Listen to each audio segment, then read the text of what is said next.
Wonderful, we are on the air. We're talking to the planet. This is it, the planet, yeah.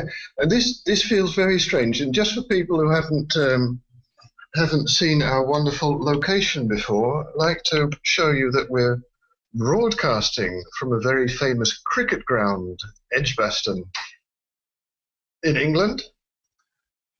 And I'm here, oh yes, and with the lovely Zoe. Yeah, hi there. Hello. At the other end of the executive suite, the executive box, I'm together with Barclay Rae. And anybody who knows Barclay Rae's reputation as an interviewer, this sort of feels like me interviewing Michael Parkinson or David Letterman or somebody like that, a guy with your reputation. So I'm going to get off the screen as quickly as possible. That's okay. And leave it up to you. I've just been asked why I wasn't tougher in some interview questions. So ask away. You know, be. Well, there's one thing that's been on my mind. Jeremy Paxman. Yeah, right. Well, I'm going to grill you on this one. You know, I was mentioning if you look at the lineup for the EMEA section, we've got apart from our special guests Rob England and Chris, who aren't from EMEA, the other guys are guys, lack of diversity. They're male, they're white. We're talking about EMEA, but they're not African, they're not Eastern, or even Middle. They're all sort of Western European. I thought the only bit of diversity I could find was possibly referring to your Scottish background, possibly some kind of pagan beliefs. We're all heathens in Scotland. Yeah, that's right. I guess you worship pianos and stuff like that. Worship is probably going a bit far, but yeah, I am bound by the beauty of sonic experience. Well, give us a sonic experience. I'll get your slides up, and there we go. That's the end. Oh, that's you. Oh well. I thought that was a wonderful presentation. Thank you, Mark. I mean, you know, probably the quickest I've done it. It certainly was. Congratulations. You're on time.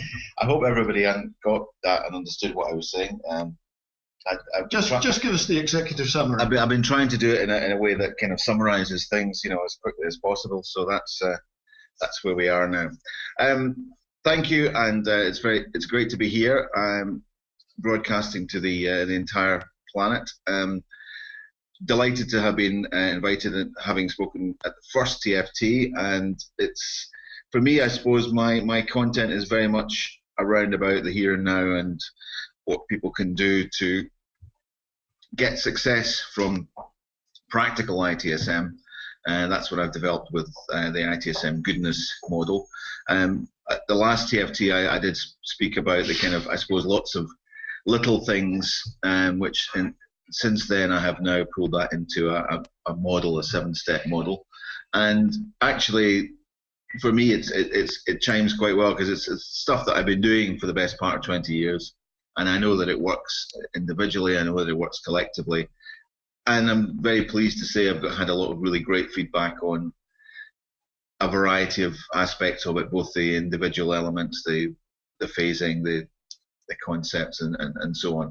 So my task for the next sort of half hour or so is just really to take you through those 7 steps and give you my take on how to achieve success with ITSM and success now. We've been doing this for a long time. We've been talking about ITIL and ITSM for 20 years, and a lot of debate now about, you know, how that hasn't been as successful as it would like. I very much subscribe to that we haven't probably got it completely right. But I do know that there are some simple things that you can do, and if you're doing those simple things, focusing on those simple things that I've boiled down to the 7 steps, then you're probably well on the road, if not already successful. And I know that from a lot of the organizations that I work with. So it's 7 steps to success. this graphic, I do get a lot of feedback on it. It's just something that evolved. It's not particularly original in terms of the dartboard, but just the layers. You know, we talk about all the different layers, whether we call those CMDB or different levels of a service catalog or whatever. It doesn't really matter. What we know and what's important is that there are these different layers. We need to take notice of them, but you know, the main focus has got to be on business or organizational outcomes, not on those other things, whether they are certainly not IT infrastructure. Process governance is needed. IT services may or may not be your thing. Business processes themselves may or not be valid, but ultimately we're talking about business outcomes, and how we deliver that is important as well. So the experience of dealing with us as either as an internal IT provider, retained organization, or as an external service provider, it's the same thing. We have to make sure that that experience is a positive one and reflects the nature of the industry that we work in and that we use in other areas. You know, we're all consumers as well as providers, and we all know what it takes to have a great service. We all know what it's like to have products and services that work. So we should be doing the same thing. So experience and outcome is what we're looking at. Just a reminder, if you haven't come across ITSM Goodness before, how it kind of evolved was really simply through Twitter. I'd started to kind of tweet a few things out on a daily basis, trying to kind of boil them down into little nuggets rather than, you know, you have to read this 2,000-page series of books. It's much more like what things will stick with people. And at the same time, there was a lot of discussion at various conferences about, you know, and then people tweeting about, you know, there's a lot of ITSM goodness in the room. That's how that kind of evolved. ITSM goodness meaning, you know, experience, practical knowledge, guidance, things that work, things that we know that are successful. And that's what I've tried to, you know, to weave into all of this, is to say, right, ITSM Goodness is about the things that you can do practically, the things that you need to be doing and focusing on practically in order to achieve success. So, you know, if you follow the hashtag ITSM Goodness, and there's no space on the hashtag, every day you will see one or more of these things appearing, and you know, I'm very cheered by the response to that. You get a lot of retweets and so on. But the idea being, you know, customers see incidents as accidents, servers as waiters, and architecture as buildings, talk to them in their language.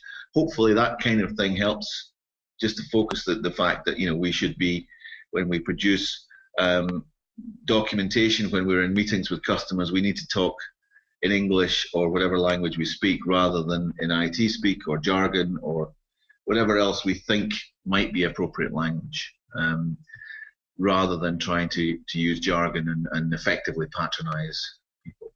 All the other things that are there, you know, nobody cares how many incidents you've had or what your availability is. You know, we should be reporting on and measuring on how what we do supports the business that we're in, not simply thinking that we've done a great job simply because we've answered the phone in a certain amount of time, or we've managed X number of incidents. Those are components, but they're not end games. And I do speak to a lot of people who say, well, we try to do SLAs and nobody seems to be interested. Then of course they're not interested. They don't care about how many incidents you've had or what your 99.999% availability is. They just want to know that what they are using for technology works. So all these things are there. Let's not think of running IT as a business, but like a business. There's been a bit too much of that, I think, of trying to make it exactly like an external business, when that's not what it is. But we should be using the techniques and the knowledge that we have of how to do that successfully for things like marketing, promotion, project management, teamwork, sensible reporting, and so on, to really get effective value out of our tools. And the one I think that's always been there for me, if you think you just work in IT, remember it's the customers who pay your salary. It's still too much of that. Still, well, you know, what do you do? I work in IT. It doesn't really matter where I work, which is a little bit tempting fate, I'd say. You know, that we have to be clear. We have to be conscious of the fact that whatever organization we work for, we are there to deliver what it is they do. We're not there to deliver IT. That's what we do as a tactical solution. It's not what the organisation cares much about, and shouldn't be too concerned about one way or another. You know, if we're a technology company, then that's slightly different. But even then, we should be thinking about how that achieves the ends that our customers want, rather than simply just, you know, having infrastructure networks and so on. So let's just have a look at this, and you know, I suppose I based it on this kind of thing. You know, the 7 steps. There's all sorts of programs about how to get happy, how to get positive, how to do more. Some of these I think are really apt for IT service management. Think less, feel more, frown less, smile more, talk less, listen more. When you go and talk to your customers, don't talk to them. Listen to what they've got to say. And I guess the last one, fear less, love more. Fear less. We should be positive, and we should be out there, you know, making sure that we are doing the right thing, not just hoping that what we're doing is based on something that we might have read in a book somewhere called best practice. That's good, but it's not guaranteed to deliver us the value that we're looking for. So I've turned that into this, which is, you know, 7 steps, and in practical terms, pushed it into this kind of 7-step model.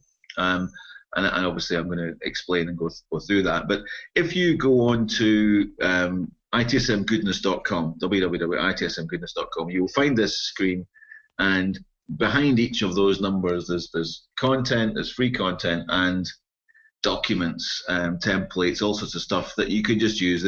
There's no registration. You can just download them and use them, and they are things like templates for customer meetings, how you gather report requirements, how you do service catalog, how you know, even things like cause codes, project management. There's all sorts of stuff there, job descriptions, all sorts of things that you can use in ITSM, which, to be honest, over the years I have just got to the point where I just give them away, because they are not the main, you know, they are the effect of what people do rather than the main part. And I think, you know, without the understanding and the kind of real comprehension behind what they're doing and what they're aiming to do, we're probably not going to achieve a huge amount of value on their own. So that they're there to help you.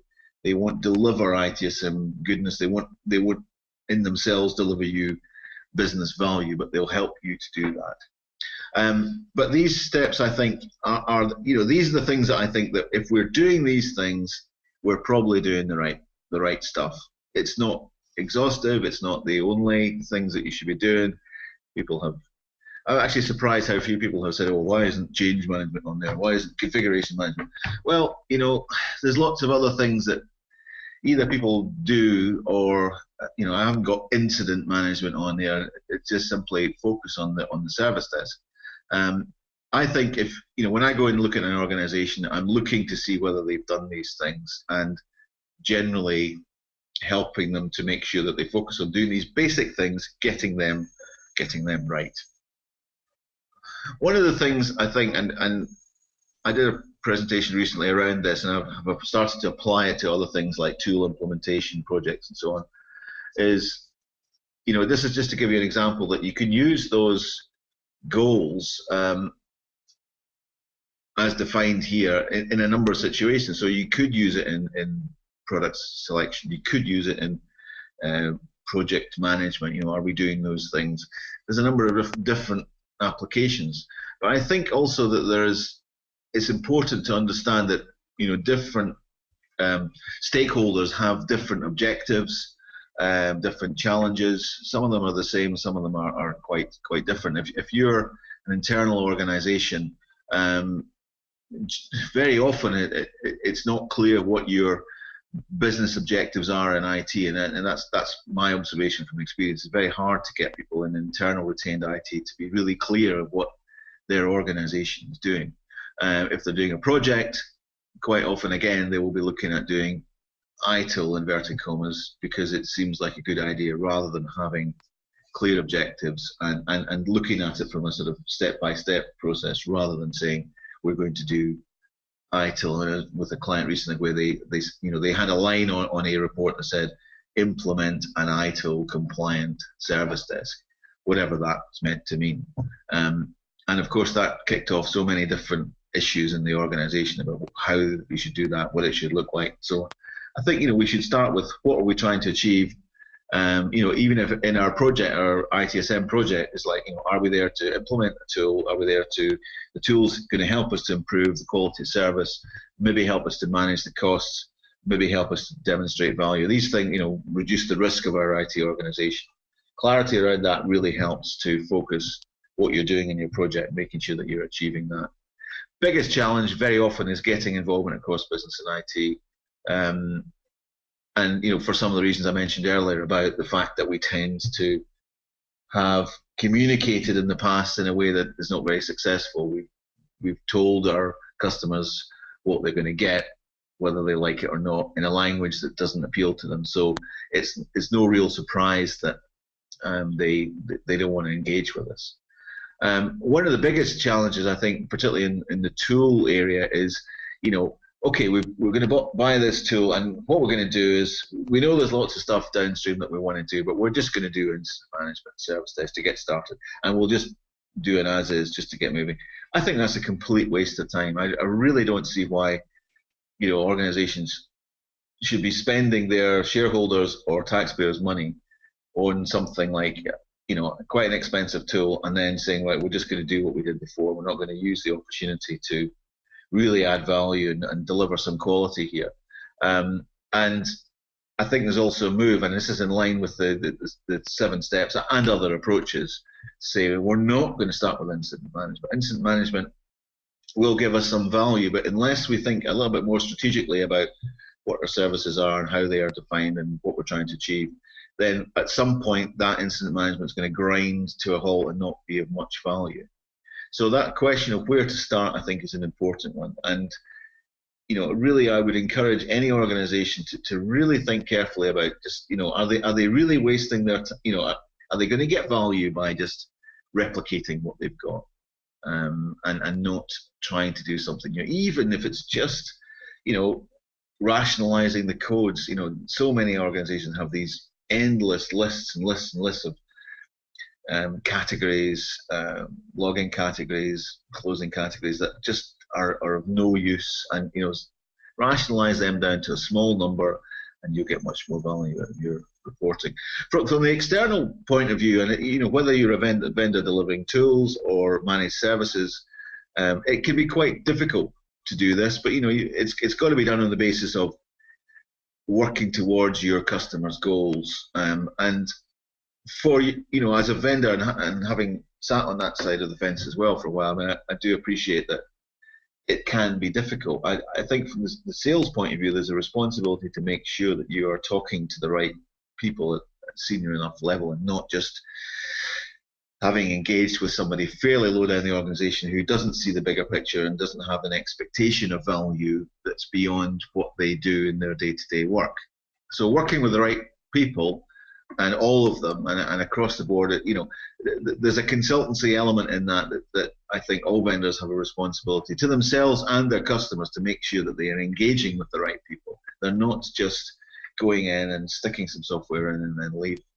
They are actually making sure that the business objectives are being met. It's not just, right, we're going to stick this in.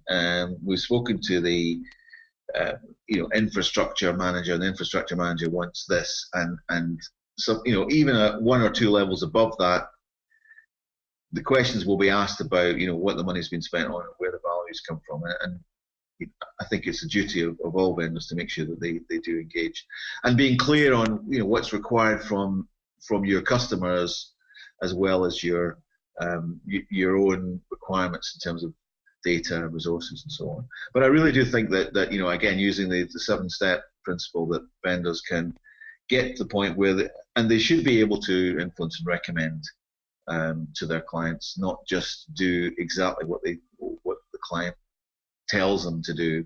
And particularly if they see that there's a gap there, if they see that there's an issue, then it should very least be raised. So managing risk, I think, is really important. But just running through these 7 steps. The first one being engaging and listening to customers. it's so important to do this, and so many terrible SLAs are out there based on the fact that, you know, we haven't been able to do that. We haven't been able to speak to the right people. We've just got stuff that says this is what we do and it's what we think is the expectation. And it tends to be negative stuff about fault fixing rather than demonstrating value. And that's one of my big gripes, and has been for some time. SLAs that are just about negative fault fixing rather than about demonstrating value. The services should be clear as to what they are doing that adds value to customers, and not just how quickly we can respond. That's important, but it's not the full story. But you know, and again, if you look at the website, there's various little tools there, little documents and stuff that help you to get, you know, to present to the customer and say, these are the questions we're going to ask. Very simple questions. Get, you know, one-to-ones. Don't say that you're going to talk about SLAs or services or service catalog and anything else that's confusing. Just say we want to improve service, so let's sit down and talk to you about that. Don't scare them by making them think it's going to take up a lot of time.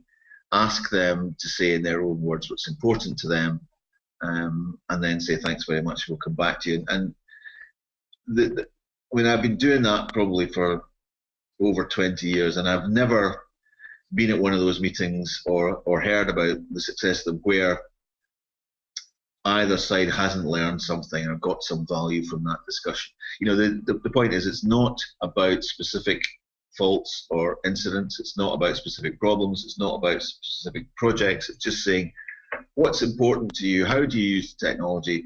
Where do you get the value? What are the specific things about what you do that, you know, we could tighten up on? What can we measure ourselves on? How can we, you know, improve the way that we report, that gives us a target, that we know what's really important to you, not just response and fix times. And if you get that information, you're off to a great start in terms of not only having engaged with the client and learn something from that, but also having a great mandate to go back to the IT organization and say, well, look, okay, here's what, don't just take it from me. I'm not just saying this in isolation. This is what we've actually agreed with our customer, or this is what we've heard from them that's important. Then the second step is to do, you know, what in reality is the service design, service catalog aspect, to sit down with a group of people and actually work through what our service structure is based on the information we've got. You need to then validate that. You need to get people bought into it, both customers and IT. You can do that quite simply in a workshop. I mean, I have been doing more and more of these of late. There seems to be a need to both educate and pull people together and get them focused on understanding and working towards their core service structure. Again, I have a couple of really quite specific steps in that, which is, you know, one is to build a service hierarchy, which, you know, looks like a little bit that diagram, a very simple view, and then start to populate that in, you know, in a kind of quick and dirty spreadsheet that just gives you all the information. Don't worry too much about the outputs at this point. It will then spawn a whole number of different outputs, whether that's the customer portal, whether it's business reporting, whether it's IT information, whether it's financial information, whether it's a brochure or CIO brochure, they call it, just something really simple. But, you know, to get going, you can do that relatively quickly, and you also use the input from your customer meetings. And that, you know, even if you do that at a fairly high level only, and you populate your tool, if you're implementing a new tool or just updating the one you've got, with that service structure, your reporting is going to be so much more focused on the business services. Your monitoring and measuring of what you're doing is going to be focused on business services rather than simply on not just technology that people don't understand, but also processes that people don't understand. Incident management problem. And I see that on SLAs.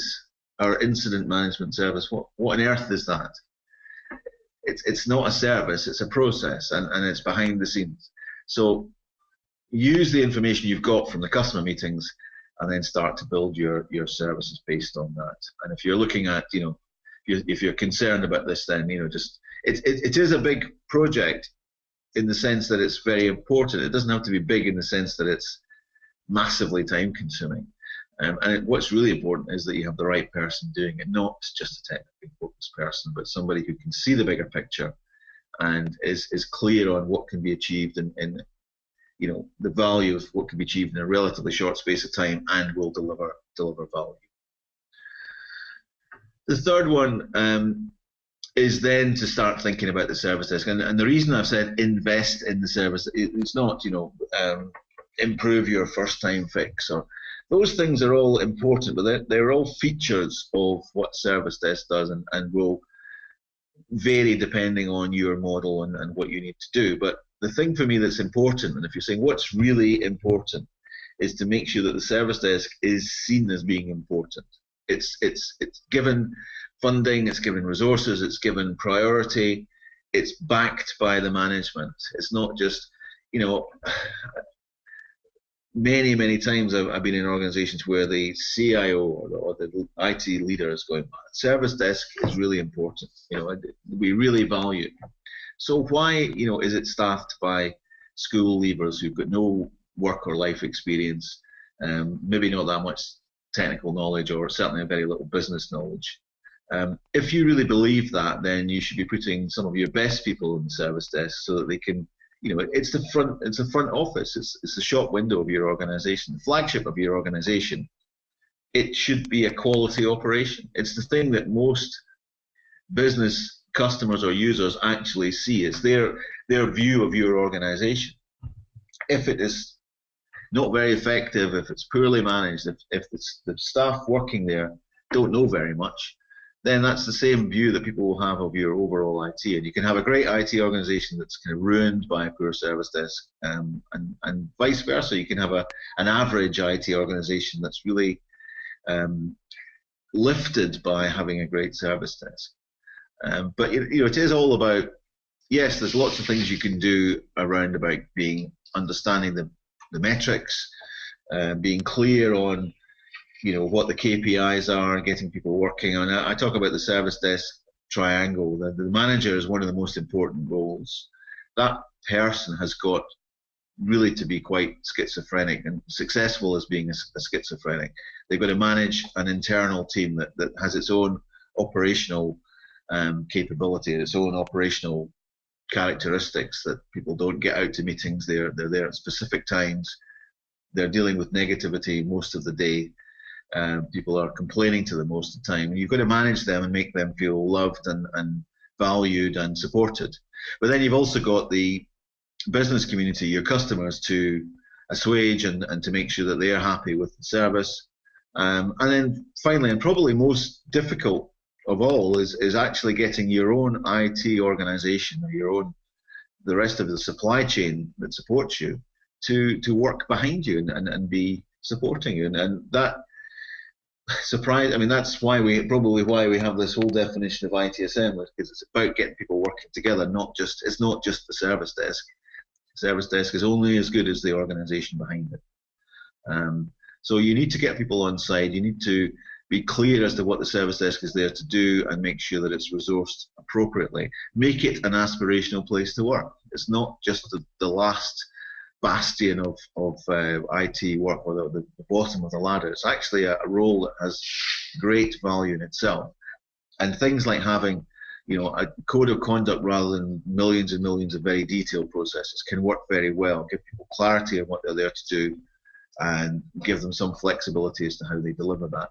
But also make sure that the service desk staff understand the bigger picture of what it is they're doing. They're not just churning through process for the sake of it, that they see the value, that they've got some sense of what those services actually are.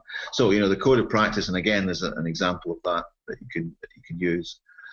It starts off with very high level principles. What is our business? Who are our customers? What are our standards and codes of behavior? What's acceptable, what's not acceptable? What do we actually do in terms of providing services? What are those services, and how do we identify and measure the success of that? And how well we deliver it. Not just we answer X number of calls within 20 seconds, and we process X number of SLAs and incidents per day. That's part of it, but that's not the end game. That's tactical rather than strategic. The next one is probably slightly contentious, but it's probably the area that, in the scheme of things that we've talked about for the last 20 years with ITIL and ITSM, that we just haven't really made this work. Many organizations struggled to get problem management really going and make it successful. Whereas it is actually the thing that if you get it working, it will really turn the quality and the success of the operation around. You are fixing things at root cause, you are sorting out issues, you're not, rather than being really efficient at fixing things every day, firefighting, you actually get to the root and solve longer term issues, you stop them happening in the first place. You know all the stuff. It's just why do we not make that success? My view is we kind of think of these things as linear processes, and this is where I really like what Rob England is doing with stand-up and cases, not just thinking of incident management, problem management, change management. It's more, we have some things that we understand and know how to deal with them, some things that we don't. And if we think about organizing ourselves to support them, we'll probably be more successful. But problem for me is simply having the right people doing the right things. It's not just a process.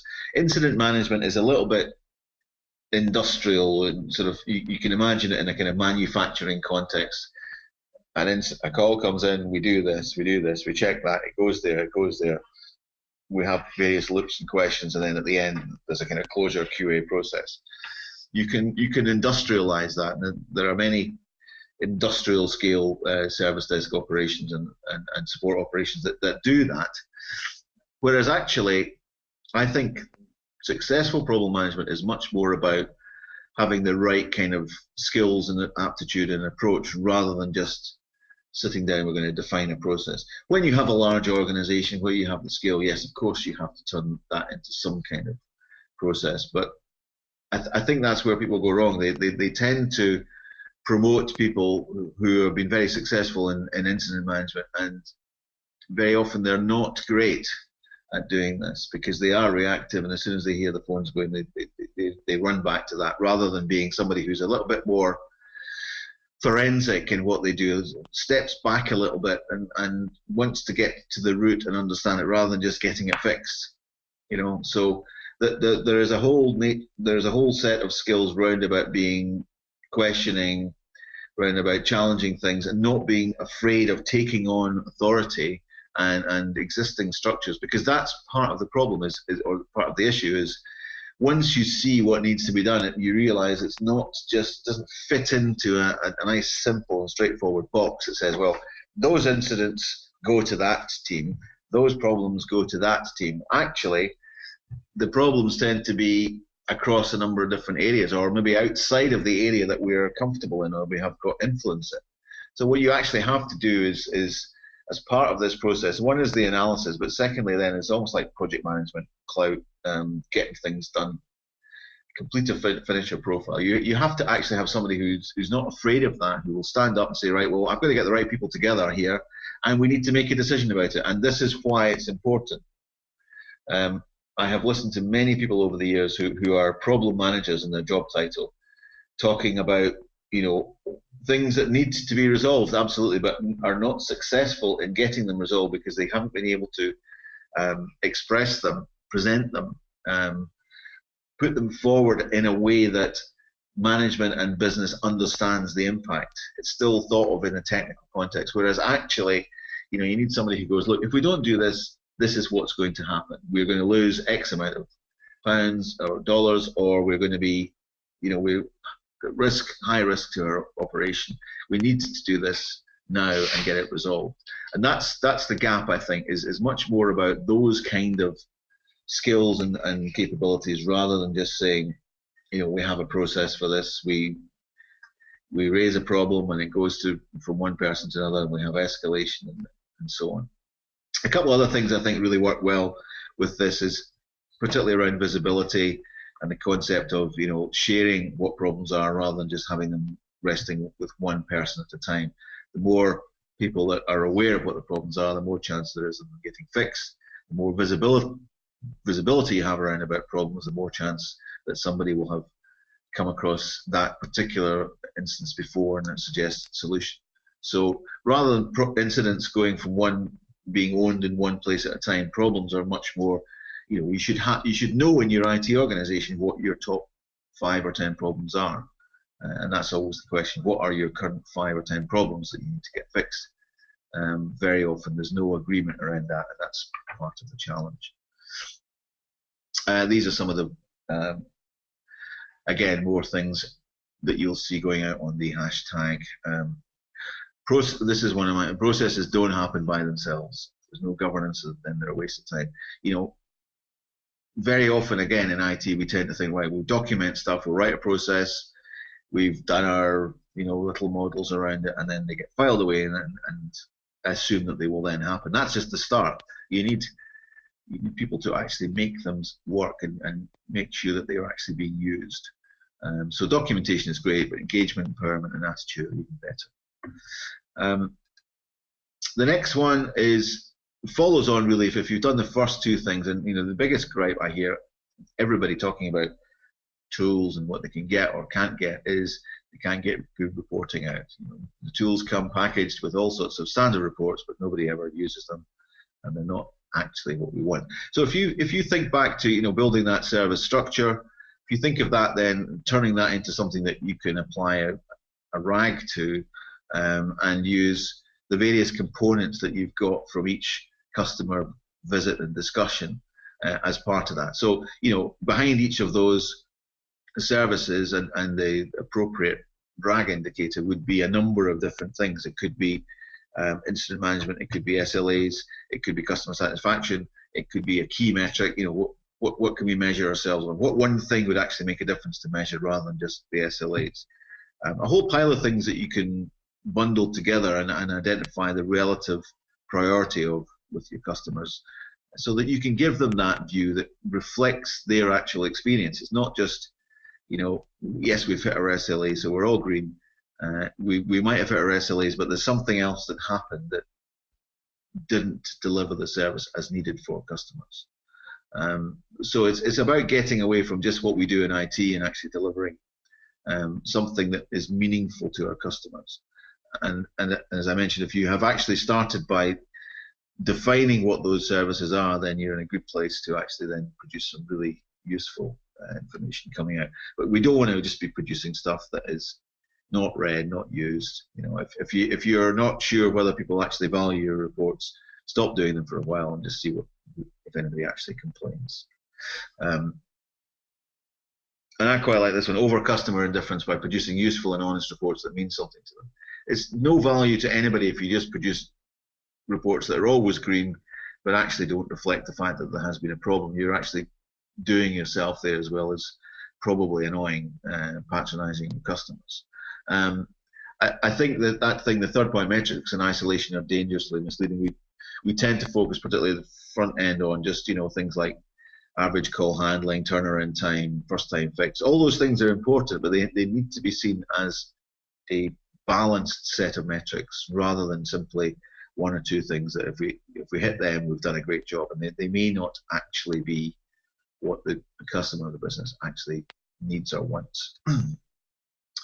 The last couple are really around about organizational change and communication, and you know, we're really getting out of the, I suppose, the standard IT skill set now. We're getting away from the technical. We're doing things that are about teamwork, that are about common shared goals. We need to be clear as to how we define and manage things like processes with ownership. We need to be sure that those processes are being used and followed and are actually delivering value. And if they're not, then why are we doing them? But there is that concept of, you know, there is that point in many organizations where, all right, that's the service desk project, we'll let them just get on with it.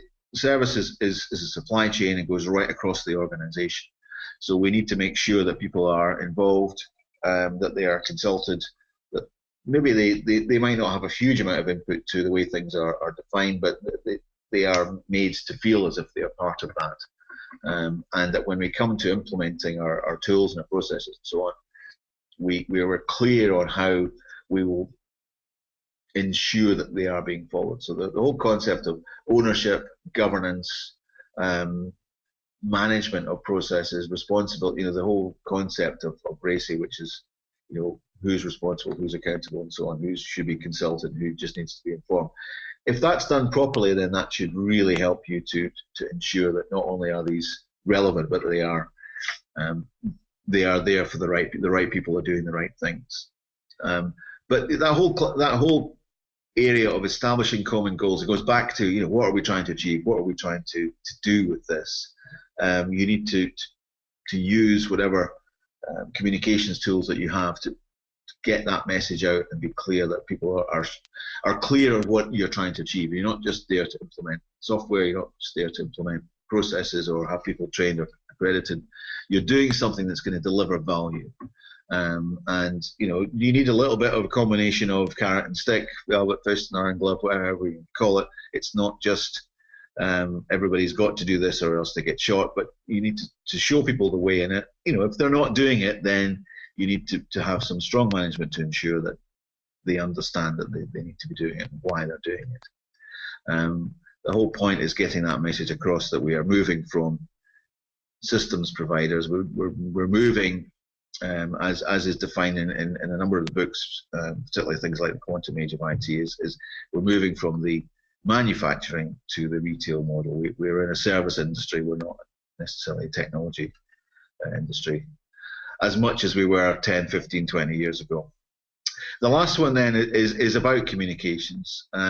Change the pitch, sell the value is trying to just be clear that not only should we be doing these things, not only should we be measuring them, but we have to also promote the fact that we're successful. Advertising is all about reminding people of what's good and what's successful. It's not just about promoting stuff necessarily, and you're only as good as your last service. So, from the point of view of your customers, they should be reminded, they should be given information. We should be asking, if we ask them what they think of the service, they should have a good understanding of, maybe not necessarily what it costs, but certainly how it helps them, and the value and the quality of what you're actually delivering, rather than just simply, we hate those guys, or they just deliver us PCs. It's going to be much clearer than that. But the whole point here is that it's not an IT discipline. It's more about marketing communications. We have to be clear what the messages are. We need to make sure that we know who the audience is that we're talking to, so we don't send out 200-page project reports to our customers. We send them communiques as appropriate, rather than just stuff that we think is important, what's important to them. Think about the different types of media that are out there and how they talk to different people. The difference between tabloid journalism and broadsheet journalism is, it's talking to a different audience, and we should be doing the same kind of thing. So a few more of these just to kind of round off. I think we are good at building models and tools, and we do tend to shy away a little bit from people and difficult things, and that's a lot of what ITSM is there to do, is to bridge those gaps. But we do have to think about the fact that we are a supply chain. We're not just a group of great technical teams. We're not just some great technical guys that are subject matter experts in particular technologies. We're there to deliver service to our customers and our business. And also, just reinforcing that processes don't happen by themselves. We can spend a lot of time and money in doing all this stuff, but if we don't ensure that the processes are being followed and with appropriate levels of management, we've wasted our own time and money. So that's the 7 steps. That's the practical here and now that you can do. If you're doing those things, talking to your customers, listening to them, building a service structure, ensuring that the service desk is valued and resourced, starting to look at problem management, improve our reporting, get people working together, and managing our communications. If you're doing those things, I think you're well on the road to a level of success. And the good news is you can do those relatively quickly. You don't have to sit down and say, right, we're going to do a 3-year ITIL program implementing all these processes. Actually, you can, with a bit of workshopping, go out and talk to your customers, start to build those things. All that information is there on the website as things that you can do practically. But think about what you can actually do in 1, 2, 3 months, 10, 20, 30 days, and play that back to your organization. This is what we've achieved, rather than what we might or might not actually do over the course of the next couple of years. And so at some point somebody goes, I'm not seeing any value from this, I'm going to cut the funding. Whereas actually, if you started to show value and started to show success, that's much less likely to happen. So that's my 7 steps for ITSM Goodness, all based on experience of lots of projects and things that work, and trying out lots of other things that sometimes don't. Everything that's in there is tried and tested. So I hope you can get some value from that. My esteemed colleague has now rejoined the room and the conversation, Mark, and actually I feel a little bit underdressed sitting next to Mark at the moment, given his attire, which is yeah. Well, I've just been showing off. Let's get our wonderful faces back on the screen. Yes. Yeah, I couldn't resist dressing up for the occasion, so we did that. Yeah, the Scots have a great tradition as far as invention. Think about the Industrial Revolution and Logie Baird inventing television is concerned. But this seems more of a flash of the blindingly obvious than something. So the question, you're convinced you've got to emphasize the basics. The question that I'm thinking about is, why aren't people doing this already? Because it seems such basic stuff. I couldn't agree more. I mean, I would not claim to any fantastic insights or great innovation in any of the stuff I've said. It's all based on actual practical knowledge and experience. I think there's a number of reasons for it. I think hardwiring, in terms of people that work in IT and have worked in IT, there's a lot of stuff in there that's quite challenging for them. Stuff that they just don't like doing, confronting situations, dealing with people, having to go and ask people what's, not just this is what we do because we understand it, but as an example, like when you do the customer discovery stuff, quite often what comes back is relatively basic, and that can be quite annoying to technical people who maybe built some super infrastructure and are quite proud of it, when actually their customers say, actually, do you know what we really need is printing and Word and email. That's what we need to do our business. Yeah. So that's a little bit, it's not very exciting or interesting. It doesn't really push the buttons of, oh wow, here's something that's all bright and new, and we can get stuck into that. So I think there's a challenge. I think that, by the way, talking about people who are on the other end of the spectrum, I just talked to Rob England, the IT skeptic, and it's official. I'm going to tweet this in a minute. The world is not going to come to an end, he said. Well, thank goodness. I mean, thank goodness Rob has finally decided. With that, we're on a tight schedule. It's not often that I have an opportunity to shake somebody's hand physically to thank you for your contribution. You're very welcome. So this is on behalf of the whole bunch of contributors. Thank you so much, Barclay, for sharing your wisdom. You're very welcome, and we can all rest. We can all sleep soundly now, knowing that the world is not coming to an end. Thank you, Rob, for that. We're going off the air for a while, and we're joining you very quickly, possibly earlier than scheduled, with Robert Sieber. Introducing My IT from BMC Software. One quick download, and the way your users think about IT changes forever. Let's say they need a networked printer, or a Wi-Fi connection, or even a map of an office they're visiting. My IT already knows where they are, and shows them a list of available resources and services pre-configured for their devices. Or maybe your user needs help with something more complex. With My IT, they can do most things themselves, But if they can't, they can simply schedule an appointment with a technician who can. In short, My IT is built to make your IT organization more modern and your users infinitely happier, dramatically changing the perception of your services